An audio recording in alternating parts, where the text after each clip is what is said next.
Obama's scumbag judge scrambling to hide this from President Trump. Oh, what a tangled web we weave. And the company behind the anti-Trump intelligence dossier is finding out just how tangled it can get.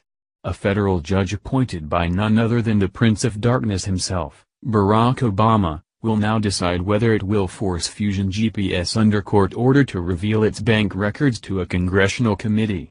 Fusion GPS is the company that produced the salacious, defamatory, unproven, and slanderous dossier, the dossier that was used as evidence to launch the witch hunt and cause the left to levy the war cry, "The Russians are coming." Yeah, the 1980s called and they want their foreign policy back. Fusion GPS filed a complaint in federal court in an effort to block its bank from responding to a subpoena by the House Permanent Select Committee on Intelligence.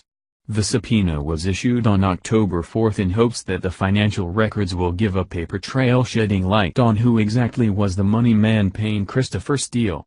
Steele is the former British spy that authored the dossier. Steele wrote the now discredited dossier several months before Election Day, and many Americans are now demanding to know who financed the operation after it has come to light the Hillary Clinton campaign and the Democratic National Committee helped fund research that resulted in a now infamous dossier. What is even more interesting is the judge assigned to the case. U.S. District Judge Tanya Chutkan. Chutkan was appointed by Obama in 2013. Her husband Peter Arno Krothimer is also a judge on the bench in the Superior Court of the District of Columbia and was also appointed by Obama in 2011. Chutkan recently found herself in the news when she ruled on another highly controversial case ordering the Trump administration to allow and finance at taxpayer expense an abortion for an illegal teen from Central America. Now Chutkan will be the determining factor in whether or not a congressional committee will be allowed to track down the financier of the dirty dossier and whether TD Bank must provide the financial records for Fusion GPS. Fusion GPS is headed up by former Wall Street Journal reporter Glenn Simpson.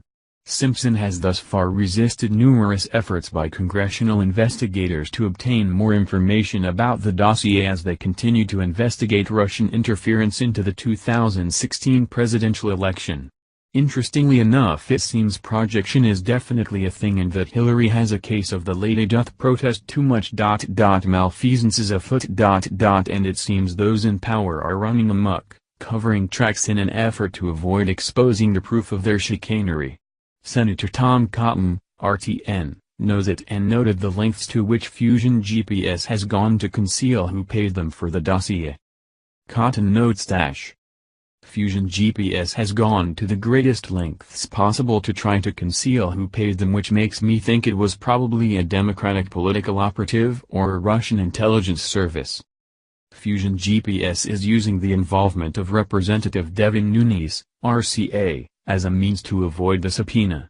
Nunes stepped down from the committee's investigation into fictional Trump-Russia collusion. The complaint states Fusion GPS argues that the chairman's subpoena violates his recusal from the probe, and they asked the court to declare the subpoena an unauthorized, invalid, and not a legitimate legislative activity and to enjoin the unnamed bank from releasing the company's financial records to Mr. Nunes or the committee. The House Intelligence Committee has been unable to verify any of the major allegations that Mr. Steele made in the dossier against Mr. Trump and others. The 35-page document, the contents of which was circulated among liberal reporters during the campaign, purportedly found evidence that the Russian government had damaging financial and personal information on Mr. Trump that could be used to blackmail the then Republican presidential candidate.